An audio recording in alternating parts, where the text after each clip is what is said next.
Jesus. Woodwork camera.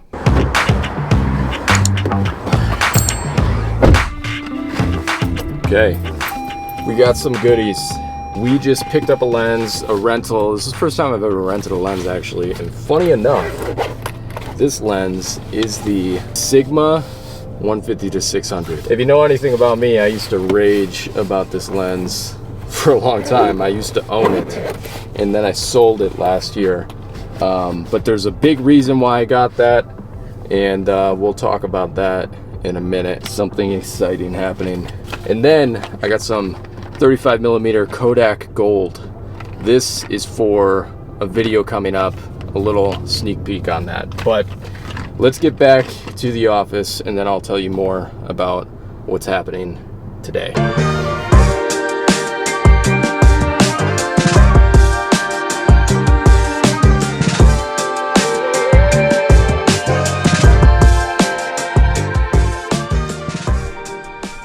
Okay, so let me explain what this lens is for. Now, I obviously shoot a lot of motocross, but something that I'm really interested in is trying new things, testing my skills, and seeing if maybe there's more out there that I want to do. One of those things that I have never tried before, ever, is airshow photography. And today there's a big airshow called Thunder over Michigan, and it's actually one of the biggest airshows that happen in Michigan. I've actually been to Thunder over Michigan, like back when I was like 11 years old. So obviously it's been a minute. And that was far before I was a photographer. So that's what we're doing. We bought a ticket. It's actually a tailgate ticket. So basically I can drive my car basically where I'm gonna sit and probably shoot photos.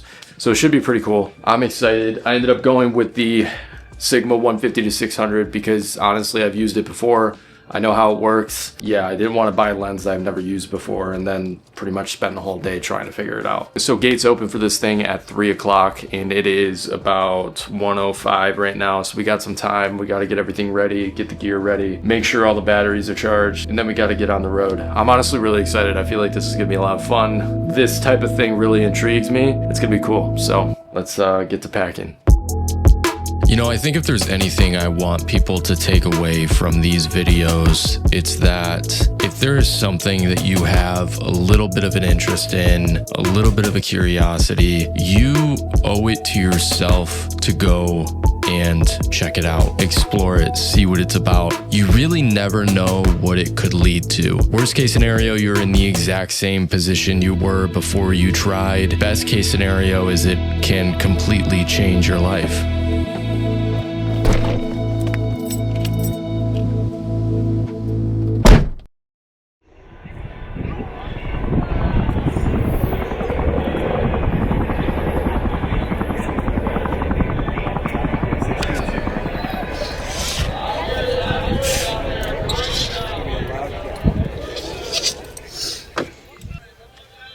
So just for context, let me show you how this whole show was laid out. This is Willow Run Airport, which is where the air show was, and the parking spots were right here. You buy your ticket, you get a parking spot, and that is where you sit. That's where you set up your chairs. That's where you watch the show. And then basically the whole air show is happening right in front. It wasn't really that often where they were passing over you, but most of the time they were out front. Now the parking was separated like a parking lot in rows. And we showed up at 3 o'clock, which is when gates opened, and the line was all the way out to the road. It probably took 30 to 35 minutes until we actually got into the show. And by the time we got into the show, the first like 4 rows were completely taken up, which honestly isn't that big of a deal. There really wasn't a bad seat for the show. But the one thing the front row had is they could see all the lands, all the takeoffs, all the low flybys. And if you're trying to shoot photos from further back, you were shooting through cars, through people sitting on their cars. It was just a little bit difficult to deal with. And also the people in the front row literally had like a tiny fence separating them from the rest of the show. You could literally see everything, which honestly would have been really cool and definitely something to take note of for next year if I decide to do it again. The other thing too about this show is I don't think I've ever seen so many photographers in one place. It was pretty crazy. They were absolutely everywhere, which is no surprise. It's an air show and obviously people do air show photography, but having never been in that environment, it was just crazy to see, and it was about to get crazier.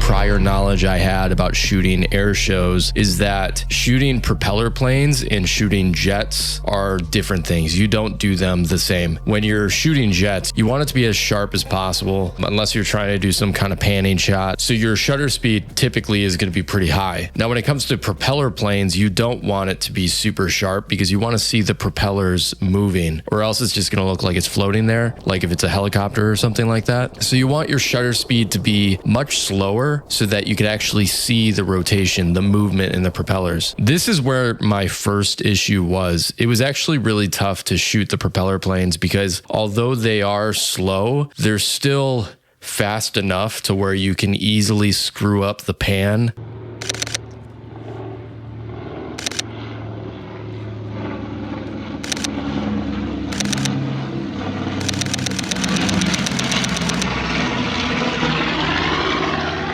It's pretty easy to move too fast or move too slow as the plane is coming along, and then the whole plane is still blurry. So that was a little bit tricky and took a lot of trial and error until I actually got some good shots.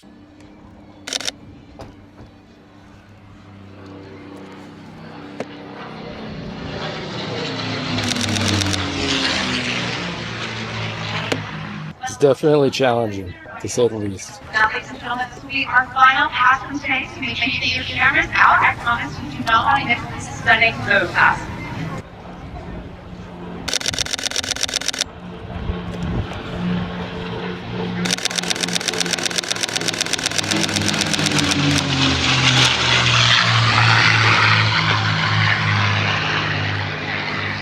Did I get that? I have no idea. It's a great question.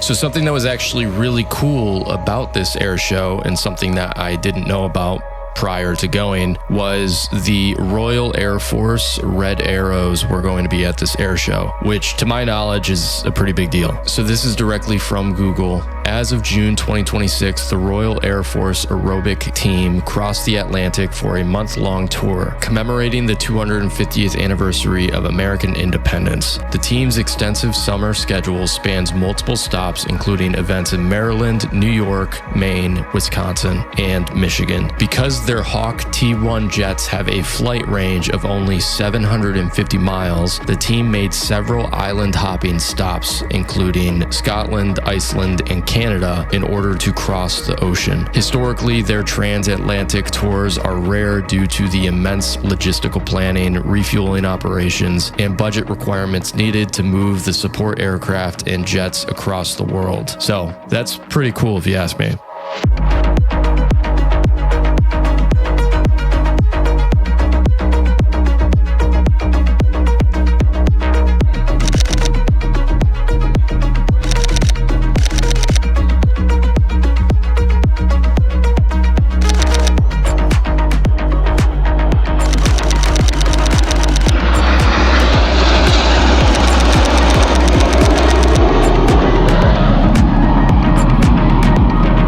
I got a lot of respect for airshow photographers, I think.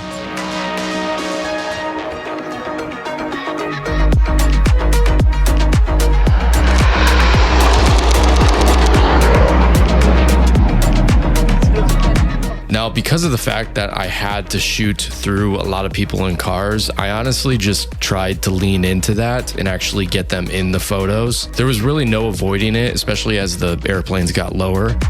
Oh, shit.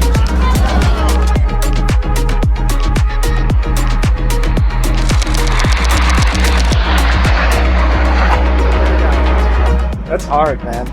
That's really hard.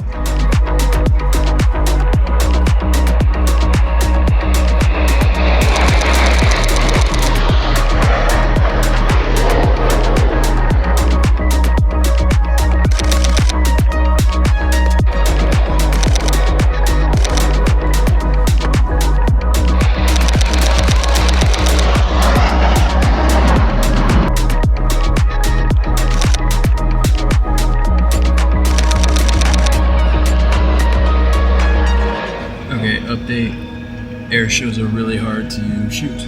Now, probably the coolest plane of the day were the Russian MiGs. They were pretty sweet and they were incredibly fast and loud, which made it pretty difficult to lock focus, especially because it started getting a little bit darker, so the light was going away. These were definitely my favorite from the day. I think out of everything, these got closest to the ground and the crowd. They also just look really cool with the flames shooting out the back of them. They're just really unique.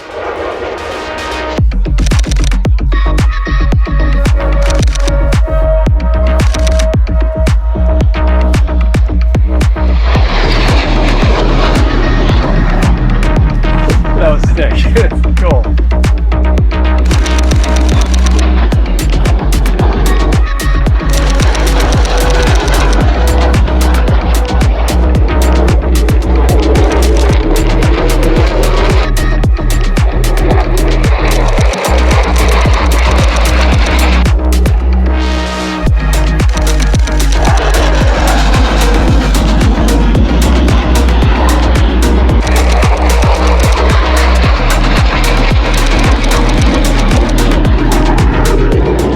That is so hard.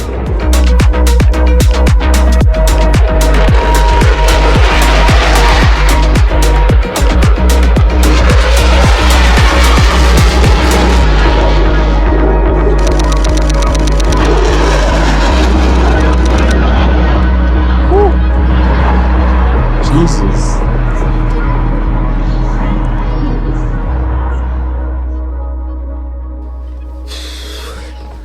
All right.